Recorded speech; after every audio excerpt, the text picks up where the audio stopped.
welcome to the last panel of Friday, Emerald City Comic Con 2014. Woo! Have you guys had a good day? Did you get a lot of autographs?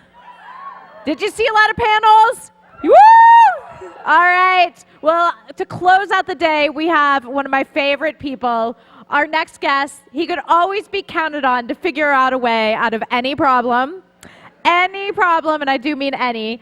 And as Jack O'Neill, he explored the galaxy in Stargate SG-1. I'm thrilled that his adventures have brought him to this stage today. Please give it up for Mr. Richard Dean Anderson!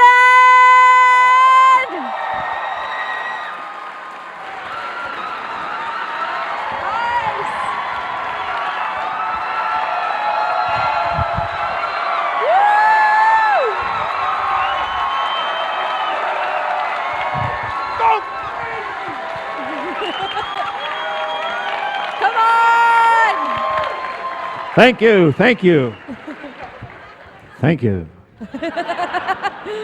It's for my daughter, so thank you. Awesome. Well, have a seat, Richard. How are you? I was going to do that again. Come into my lair, my leather couch lair. Thank you for coming today and ending our Friday with us here. This is it? This is it. This is the end of the road. We've got people already lined up. I know you guys have a ton of questions, so we will pretty much get to them right away. Why don't we take the first one over here, and we'll go from there. Hi, Rick. We just had the pleasure to hear Nancy Cartwright. And in that Simpsons spirit, how was your recent experience for the voiceover commentary? And what kind of crazy fan stuff do you have? Fleas. I had for a while. I had. He's got a lot of crazy fans. No. I mean, as a Simpsons fan, what kind of stuff do you have at home? You mean paraphernalia and stuff like that? No, I've got a Simpsons jacket that they gave to me. It's very cool. Yeah, doesn't quite fit. Apparently I bowl with both hands, so my arms are stretched. That's the reference. I'm still a massive fan of The Simpsons, of course. But nowadays I've got more Family Guy stuff. Yeah. Woo! Right on. Yeah, they've got a little edgier now that I'm getting really old. I get to be acting like an old fart and just. Well, how you doing? You are not really old, not at all. Thank you. And by the way, yes, Simpsons, awesome. You, awesome. Let's go over here. It's true. Well, good evening. I'm going to jump right into the Stargate questions. So my all-time favorite episode is Window of Opportunity, where Jack and Teal get caught in that time loop. And so I've actually had this opportunity to ask Chris Judge this question 2 years ago. I asked him specifically what his favorite part of that episode was. And then also in general, kind of either as an actor or as a fan, what your favorite episode of the series was. Specifically, I want to bring up the fact that Mr. Judge talked some trash about you. His favorite part was the golf scene where you were swinging through the Stargate, and he said you couldn't get one through. That's all a defense mechanism for him. Because he's a golfer and he just shanked him left and right. Michael shanked him left and right. Yeah. I have no idea where that came from because I'm usually not that cheesy, but yes, I am. What was the question? No, I'm glad you mentioned the golf scene because I never would have remembered the episode if you hadn't said something. You'll find that if you ask me today about specific episodes, I'll have no idea what you're talking about. So what happened in that episode? Was that like a timeline thing? Like there's parallel deals going on? Jack and Teal got caught in a time loop and kept repeating the same few hours over and over. Oh, was it Groundhog It Day? was a Groundhog Day. Yeah, Yeah. Is that where I made out with Samantha? I heard. Yes.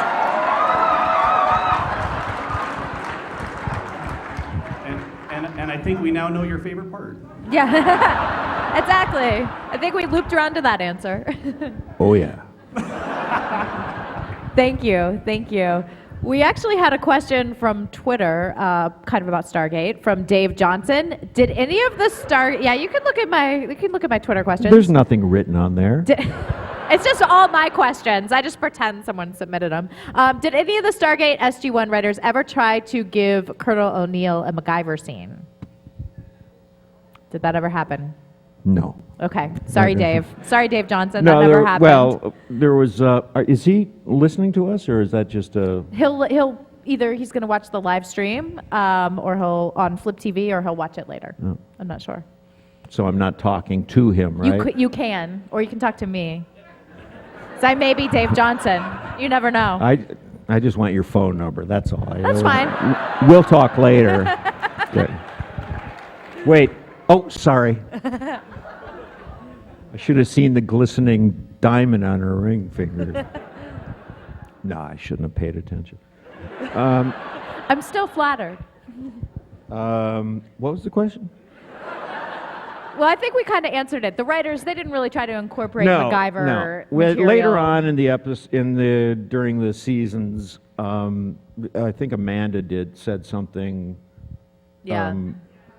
Something about you're friggin' MacGyver and you couldn't get us out of here or something like that. Did that ever air, or was it a? Really? It did. I thought it was outtakes. That actually aired? Oh, outtake. It was outtakes. Yeah. Sometimes the networks sneak that stuff out, and you're like, "What? That was for ours." Hello. You don't have to have the green fuzzy. What would Carry on. What would MacGyver do? Yeah. That's what I thought. That's what I thought. Let's go over here for our next question. Hi, also a Stargate fan. I've been to several Stargate conventions, and Dan Shea likes to tell lots of stories about you. Usually not always painting you in the best light.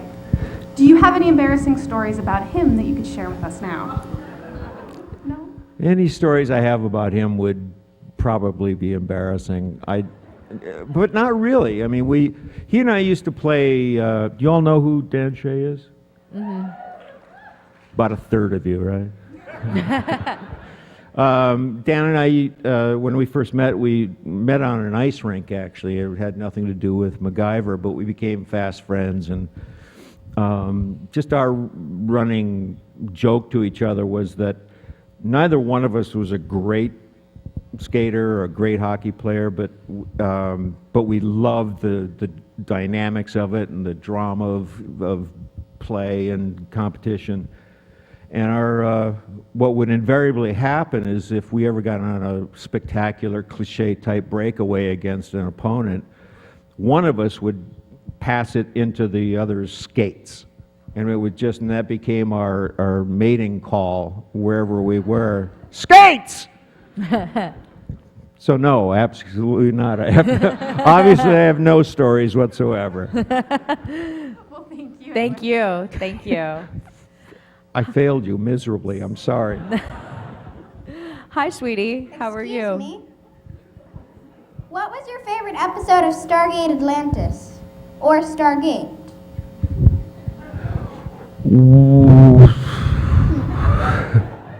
What's your name? Aubrey. Aubrey. Good to meet Yeah. you. I wasn't on Atlantis, so I don't remember any of them.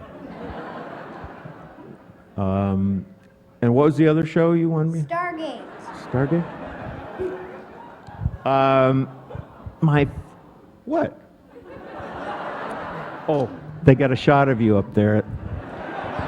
That was the awe. Aubrey, I don't. Oh gosh, what? Oh, I know. I don't remember the title of it, but I aged 100 years, became a 100-year-old man. Oh, I remember that episode.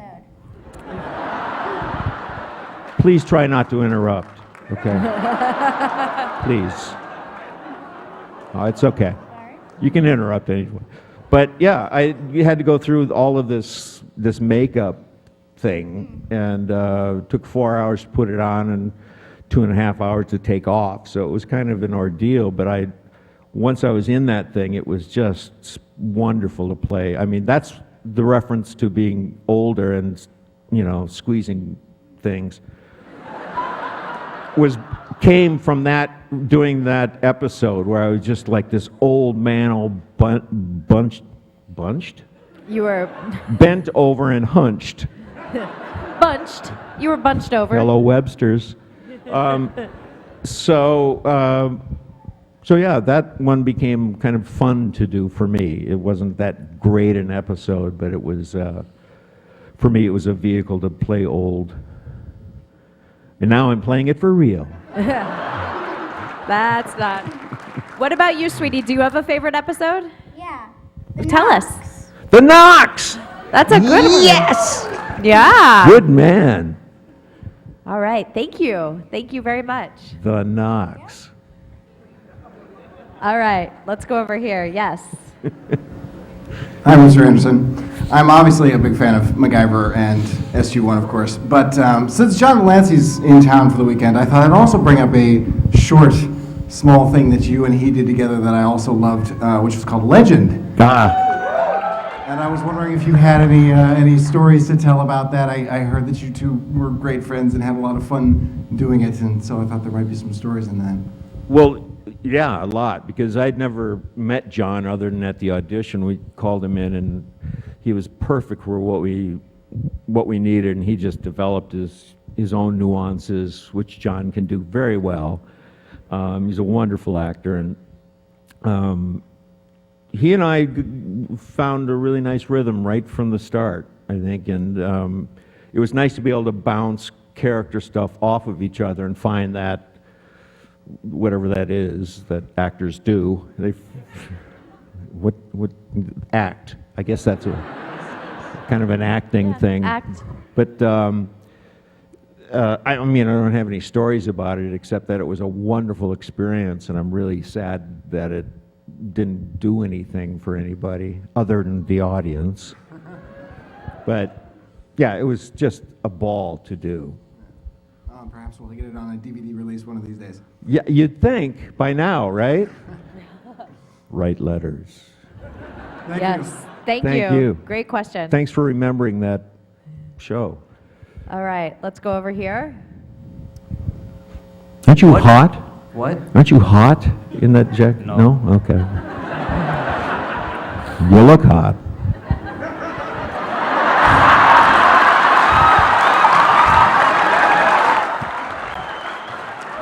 So, what was your favorite part of voicing Jimmy Neutron's father, Hugh Neutron? Was that me? Was it? Doesn't sound familiar. I did. Was it for a game? No. No. Then no. I would have been honored to be a part of that. But I think I have the wrong person. am I crushing your world? Yes. I apologize. That's okay. Well, I have. I feel terrible. I have a question for you in the meantime. To you, Richard. You were on, obviously, 2 long-running series that you led. You started off kind of in the soap opera arena. How did that prepare you? Yeah? Some GH fans out there? How did that prepare you for MacGyver and SG-1? Well, it was early training is basically what Yeah. it was. Like when you're doing a soap opera, I'm sure you guys have all heard this from other past soap actors. Somebody's phone? Did someone get a text?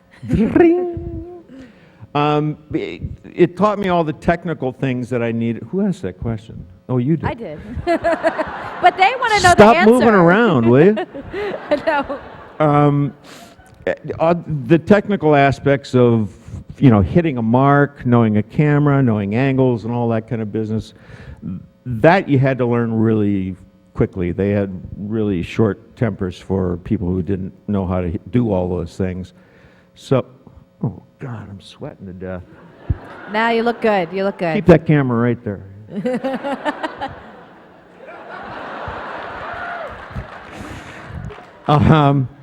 And the acting thing kind of came in there too, because you had to produce fast, and Yeah. it took me years to kind of get into the rhythm of things, but I lasted 5 years, and then it was time to move on. I couldn't work that hard. It's a very strenuous schedule, actually. Do you do that? No, but I've heard. It's Word on true. the street. All of it's true. I imagine. All right, let's come back over to this side. Hi. So what episode of Stargate did you have the most fun filming? Ooh, what episode? Of Stargate? That's her show. You can tell. Yeah. The most fun filming?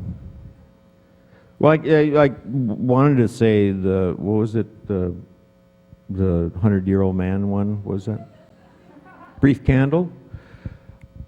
But I don't know that was a lot of fun, actually. It was just, the experience was kind of cool to have in the past.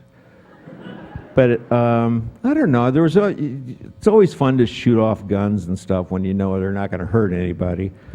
So, any of that real butch macho kind of crud that we used to do. There are a lot of kids in here, right? I'm having to clean up my verbiage. But, stuff like that. And any episode that I got to kind of bounce around with Michael Shanks was always a lot of fun. Michael's a wonderful actor, and I was lucky to be able to bounce whatever energies that came out of me with him. So, good times. Good times. Great question. Thank you. Thank you. All right, let's go over here. Wow, it's kind of blinding. Okay, get this side. This is my good side, right here. Look at that double chin, man. Chin up. No, both of them. That looks good. Oh, I should talk. Look, I've got 3, 4. Of course, I collect them. Gotta have some kind of collection, right? Yeah. So my question is, and the second guy that asked the question scared the hell out of me because I thought he was going to steal it because he mentioned the episode Window of Opportunity. In that episode, every time that the day restarts, Michael Shanks is just getting done saying something, asking a question, or just making a statement of some kind. And he asks O'Neill, how do you feel about that? Was there ever an actual thought behind that? Because I asked him last year about that, and he decided not to answer because he thinks it's funnier than hell. He thinks it's funnier than hell that we don't know what was being asked? He likes it when people ask him that question, so he doesn't want to answer it ever. Yeah, well, I couldn't answer it. Because there probably is an answer, and I just was too thick not to figure it out or to... no, I honestly don't know if there was, because it was his line, right? Yeah. So whatever was in his head, and it seems he's choosing not to... He's toying with you. Don't let him do that. But I would tattle for sure. Because I have no allegiance whatsoever. All right, thank you. You bet. Thank you. Here's another question from Twitter. At Claudia says, what was the most difficult stunt that you've ever had to do? Hiccups? The hiccups? Somebody got the hiccups? Well, share. Most difficult stunts? Most difficult stunt.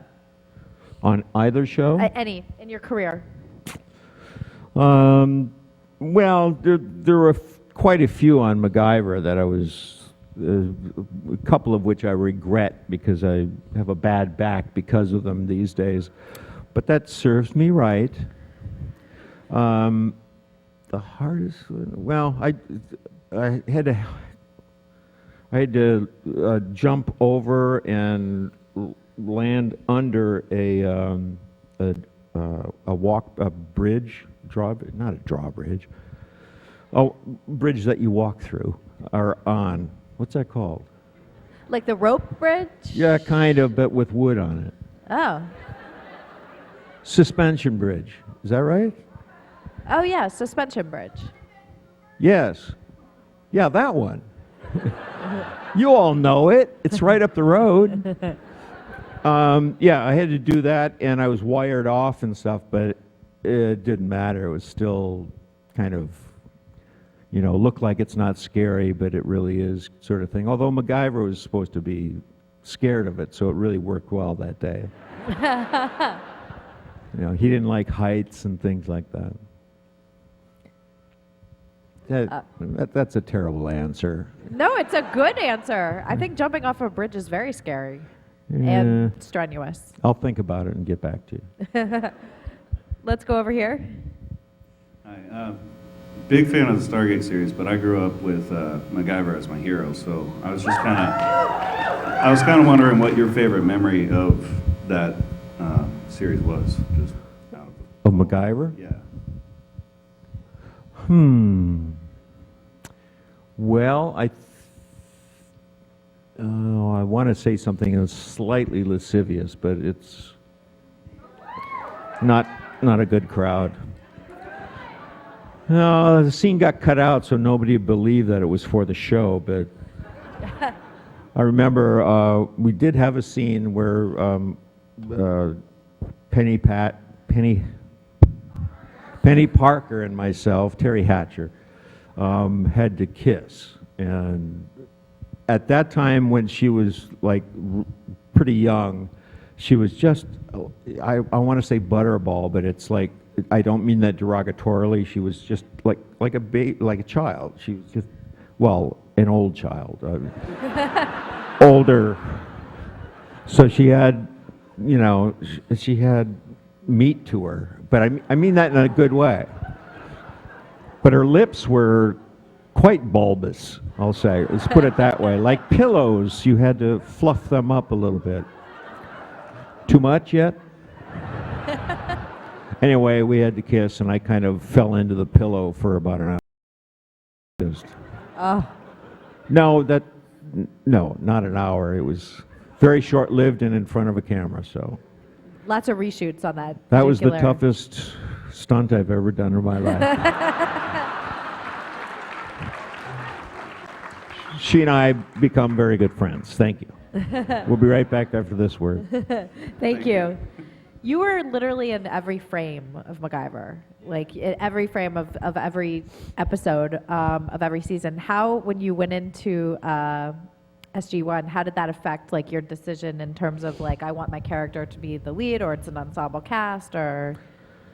Well, at that point in my career, when Stargate came around, I was wise enough by that time to make sure that I got to have more creative input than I did prior with MacGyver. So I became an executive producer, and that allowed me to, make some decisions. And I didn't want to be the focus for that one. I had done MacGyver. I knew what it was like to carry a show, and I just didn't want to. And thankfully, we cast an impeccable cast, and they had, we all kind of created a camaraderie and kind of a rhythm to our characters that all, I think, fit really well to each other. So I didn't have to carry anything. It was, they did all the work. No, and I also early on, if you all noticed that in response to a real technical, a bunch of scientific diatribe that maybe Carter would spew off, my response would always be like, what? Huh? or a dead face. Well, that was intent. I had to do that on purpose. That was an improv at one point because there's no way I could learn all that stuff. She had a talent for that. What do you call that stuff? Just technical babble. Yeah, technobabble. So. Yeah, memorizing that type of dialogue is alert skill. Well, memorizing I could do. I just couldn't say it. Right. It's a tongue twister. Let's go over here. Hello. Hi. Nice to meet you. I'm a big fan. My question for you is, I had read that in your younger days, you went on a motorcycle trip to Alaska. And for the last month or so, you did it by yourself. And I had read in an interview that you said that it was a big kind of self-discovery for you and that you learned a lot. And I'm just kind of curious, in what way did it impact you to kind of start your life with acting and being the person you are? And Good question, actually. It's the first time anyone's asked me about that. I was 17 years old, and the summer of '67 was coming up. There was an expo event in Canada that year, I believe. Had nothing to, my decision to go on this bike trip had nothing to do with expo, but we ended up there the timing was such that we were there. I started out from Minneapolis, my home, and rode up through North Dakota, Saskatchewan, Alberta, and all the way up to Skagway, Alaska. We ended up, and then took the ships down to Juneau, and then Prince Rupert, and eventually down to Victoria, and then straight across. And we got, there were 3 of us that started out, and after about, I think about less than a month, we all wanted to see different parts, each of us. So I chose just to go up to Dawson Creek at mile 0 of the Alcan Highway. My buddies went different directions. This is through the Canadian Rockies, which is a little rough on a 10-speed bike. And so I learned to survive elements of the wild that I didn't know I could. And I was ill-prepared for it, so I didn't know that I would have to. But camping on because you'll go tens and tens of miles or hundreds of miles. I had 900 miles to go along the Alcan Highway to Whitehorse, and alone. And I ended up having to camp just off the side of the road where there's nothing but brush. It was a dirt road, by the way, that was built during the war. Do you want me to go on with this? I could really bore you to tears. Everyone's interested. So I remember, and these are things that did change me. In fact, after I woke to the sound of what I'm sure were grizzly bears crashing through the woods around me, and these growls and stuff, and I'm just in a mosquito mesh tent, and hearing that, I ended up having to change myself, literally. But anyway, moments like that happen too often, and so I had to develop some kind of meditation or something, which I didn't even know what it was at the time, but I had to somehow give off, don't hurt me vibes, which the term I use in my book is don't hurt me vibes, I think. But anyway, I made it to Whitehorse, and anyway, it was 3 months worth of the two of which I was alone, just because the guys just wanted to see other parts. There's no animosity or anything. Those pricks abandoned me. But I made it across the Trans-Canada and home again for my senior year, I think, in high school. And basically, just spending that much time alone doing something like riding a bicycle for endless miles. I mean, there'd be something wrong with you if you didn't discover something about yourself. I mean, you'd really have to be kind of calloused, unless you're racing or training or something like that, and then you have a purpose. Mine was just, I wasn't out there to self-explore, but I was forced to do it because of my situation. So I developed a survival instinct, if that means anything, about how to take care of myself, and I've been alone ever since. Richard. That's completely true. Thank you. That was a great question. Thank you. And it wasn't a motorcycle. It was a road bike. Yeah. Great. 12-speed Schwinn. Nice. It was like a tank. That was like old school Schwinns too. Yeah, absolutely. I mean, it was a racing bike, but It had the curved handlebars. yeah, my buddies had jetonnes, whatever, these French little things that fell apart, basically, is what they did. They couldn't take it. A little wind. But that Schwinn. Let's come over here. Hi, I'm a huge fan. Been watching MacGyver since I was 9 years old, and I own all 7 seasons on DVD. Huge MacGyver fan. He's my hero. I just wondered if you were a lot like, or did you become a lot like your character of MacGyver? Did you relate a lot with MacGyver? Well, no. In a word, I have the instincts to fix things and know how to do them, but I don't have any like scientific know-how. There's like no way I could figure things out on paper and angles, and I can't help my daughter with her physics. Let's put it that way. She said, figure it out yourself. But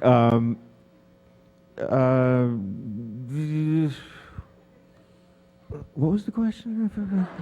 How did you relate to your character? Did you start out relating I'm to him? kidding. No, Okay. yeah, but thank you. No, thank you.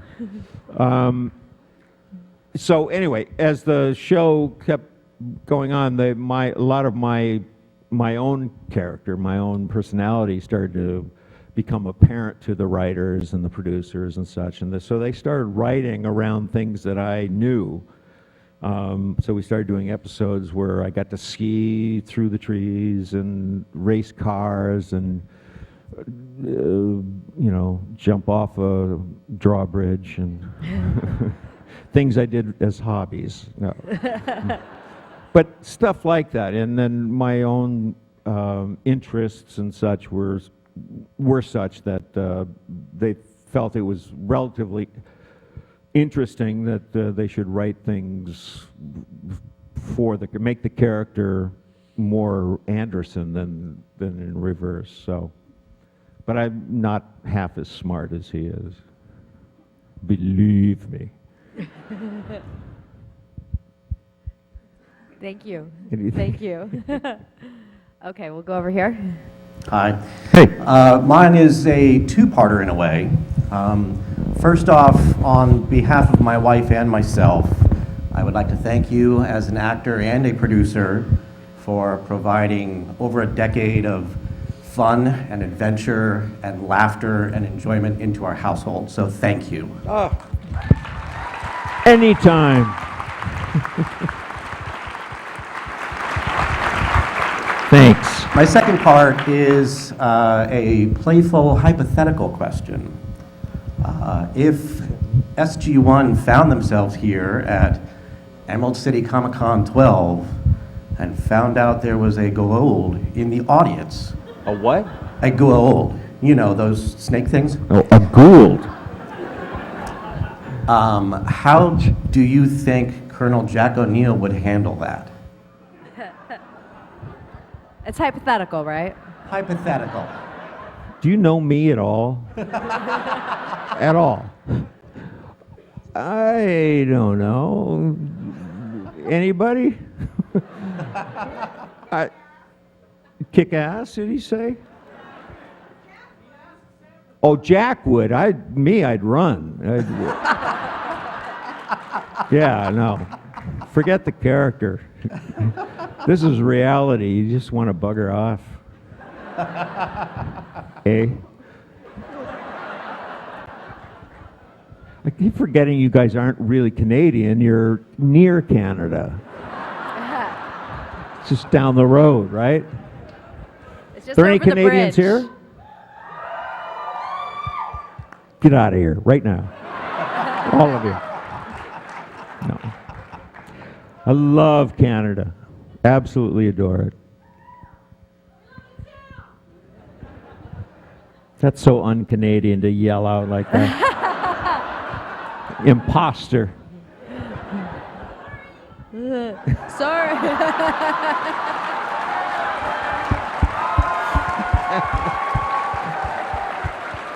That sounded Canadian.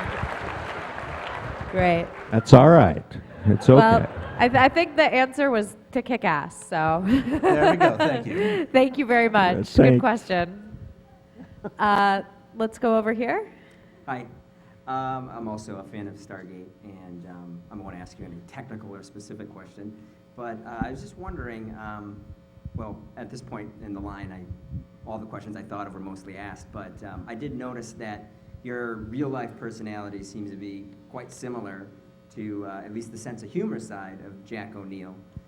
So I'm just wondering, being the executive producer, did you have quite a bit of flexibility in the comedy and some of the little twists that, you know, made people laugh or made it a little even more fun? And did you have a lot of improv room in your scripts, or were they all pre-planned out jokes? Or? Oh no. Well, as the tale goes, my prevailing personality, I guess, that I brought into the table reads was such that everything was potentially a setup for a line, a funny line or something, which doesn't make writers and producers very happy. Their stuff is gold, and well, maybe not gold, maybe like brass or something. But in their eyes, God's word. So, but that's not true. I don't mean to say that either. They're just, their scripts are shootable right away. They're not. But my approach was very disrespectful, and I didn't intend it to be that way. But it just because I thought everybody liked to laugh, so I was able to pull off some things. But I found out by observation and then by a conversation I had with the head writer, with Brad, right, that I was being, disrespectful is the word for it. He said, "You're not doing me any favors by, like, cutting down my script by, making it a joke." And I tried to tap dance out of it by saying, well, I thought all that kind of merriment was going to help the script. It just was just baloney. I was just being a wise ass, basically. And so it was a very important conversation that we had, because the improvs that I would bring to the table, I no longer brought to the table reads. In fact, we stopped having table reads after a while because I kept joking around. No. But I would on set during rehearsals and, they give me too much time before we shoot is the problem. But generally speaking, no, I never wrote any of the funninesses down for myself, but I did show respect for the writers, and if I found something during rehearsals while they're setting up, I'd take it to Brad or Mr. Cooper or somebody just to let them know what was coming. And are you okay with this? And for the most part, they were, but there was a balance there. I let a lot of things go that were gems. They were just gold. But you can put them in your pocket, and now you can bring them out on your next project that your more collaborative effort on, right? Save those gems for later. Oh, Yeah. I See? didn't. Sorry, I didn't get the illusion there. But Thank you. Thank you very much. Well Thank you said. again. All right, I think we have time for one more question. I know. I know. It's 5:46.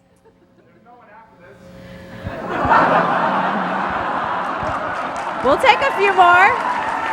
Why not? Yeah. Do you have someplace to go? Yeah, we'll go. Yeah, we'll go. You know, do you want to go 10 minutes more? 10 minutes? Well, what do you?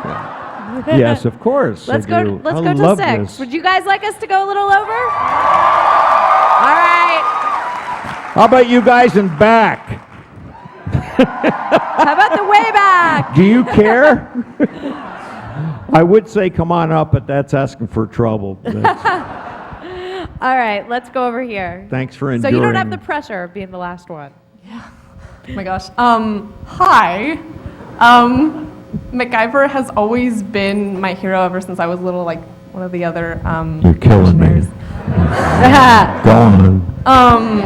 I was wondering if you had any heroes, either an actor, like when you first started acting, if you had any actor heroes, or someone in your own life, or if you read any comics or nerd things, considering we are at Comic-Con, if you had any nerdy heroes. Nerdy heroes.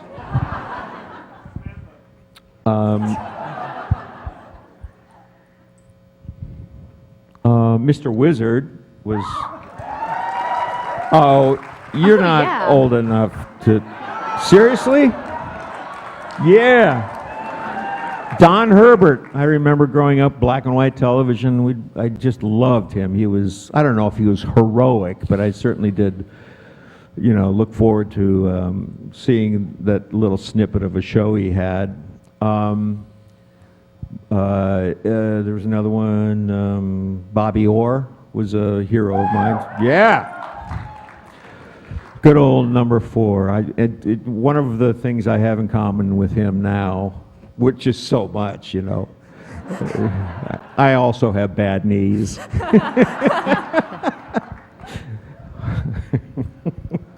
That's where it ends, believe me. Yeah, I'm trying to think some more, but no, you can sit down, yes. Thank you so much. Anytime. Thank you. Great question. Yes. Welcome to Seattle. Thank you for coming. Huge MacGyver fan, huge Stargate fan. Both shows had great ensemble casts and some really good reoccurring characters, like Jack Dalton was one of my favorites. I'm wondering either show, probably more Stargate, who is the biggest practical joker, or that would cause the most problem on set necessarily? I like these questions. Have you been listening? Yes? Was there anybody else? I've heard some stories about Christopher Judge, and I'm not sure. Yeah, Christopher, had his moments, but he'd make sure I was out of the room.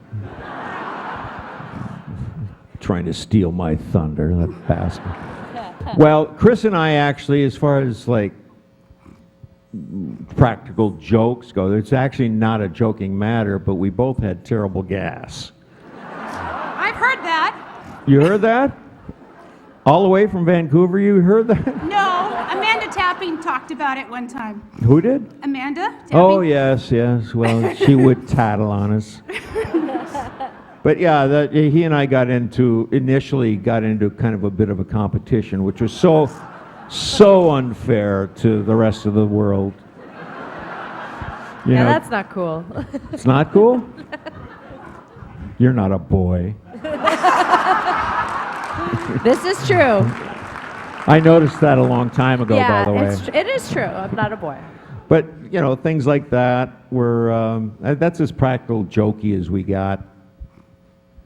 Farting. But there was a lot of I take it there was a lot of laughing on the set and stuff, and was MacGyver like that at all? I didn't really have anyone to. Dana Elkar, bless his heart, is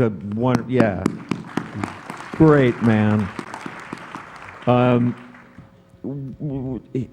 He's Danish. He was Danish, and I think they have, with all due respect, mind you, to all us Danes, had less of a sense of humor than every Finn on the face of the planet.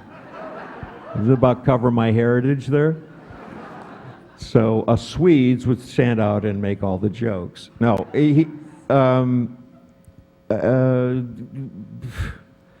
well, Dana was a wonderful guy, but in shooting MacGyver, I didn't really have an audience, I guess. Not that I needed one, but which is a sign of madness, by the way. But what You probably couldn't get away with as much either because you weren't executive producer on MacGyver. yeah, well, that didn't stop me either way. But I was, part of it might have been that it was really hard, arduous work to put MacGyver together because there was so much to the technical aspects of it and having to think ahead, and which is just taxes me terribly. So maybe I don't know. I guess I just didn't. Yeah, different producers as well. They thought I was funny, but not on their dime. Well, thank you so much. Thank you. Anytime. All right, yes. So, you want to fix that real quick? No. Okay.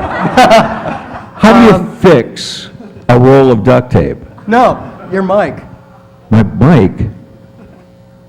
There's nothing wrong with my mic. I mean the fuzzy thing? Yeah.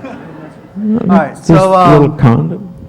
I was wondering if after MacGyver you ever happen to lock yourself out of a house and have to bust the light open, pick the lock, or if you carried your Swiss on you for cases like that? Anytime you had to do a MacGyverism? Oddly enough, I had an experience while shooting MacGyver where I had to utilize an everyday object. I was way back when I was young and shooting MacGyver, I was, younger. I used to imbibe in the spirits. It happens. It's not a bad thing. Not anymore. No, my liver wouldn't take it. But back then I would imbibe in. There was some celebration. It was probably Christmas, around Christmas, and I usually had a driver that would drive me to the set because I was always in the script, and they felt they should protect the franchise. That, and I had a good agent, I guess. But so afterwards, there was this big party, and I was drunk in front of Ed Asner and some other. It was like a lot party at Paramount. And so anyway, my driver, I couldn't find my driver to drive me home, first of all. And the motorhome was locked, and I finally, somebody got me home. But I didn't have my keys. They were locked in the motorhome, which is how they drove me home. Boy, God, I get boring sometimes. No, it's not boring. So anyway, I had to get into my, this is like 2 o'clock in the morning now. Well, a friend of mine had made a bench, like a Swiss Army bench.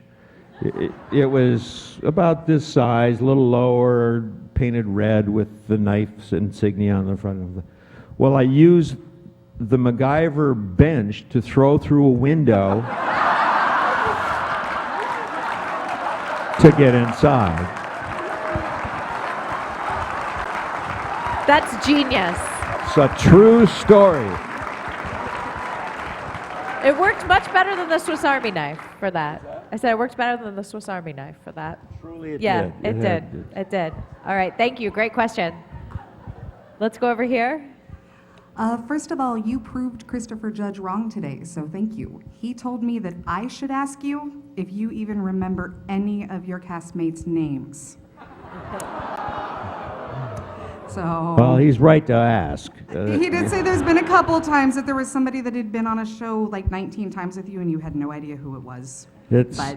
Oh, what do you, he's offended because I didn't remember him being on a MacGyver episode. That's what I was about to ask about. Live and learn, and I guess that answers that. I wondered if he brought that up to you, because you laid him on his butt in that episode. He would, in that episode I did? The one, Live and Learn, he was a big, bad-ass football player, and you got to flip him over and land him on his back and on his butt in that episode. Well, what hurts him even more is that I don't remember that. Probably. What I loved is in that episode later on, you guys talked about an alien toothbrush. And I was just wondering if that... Okay, I guess you don't remember that part either, fair enough. But I was just wondering if that ever came as a joke, I guess not in Stargate, because you talked about an alien toothbrush. No. Can't. Should I be proud that I'm confusing you? Oh, no. You should feel normal. Probably. All right. But the whole thing about remembering names, he's absolutely right that and it's just, if I'm focused, and which is rare, but when I am, I can hold up a conversation with the best of them.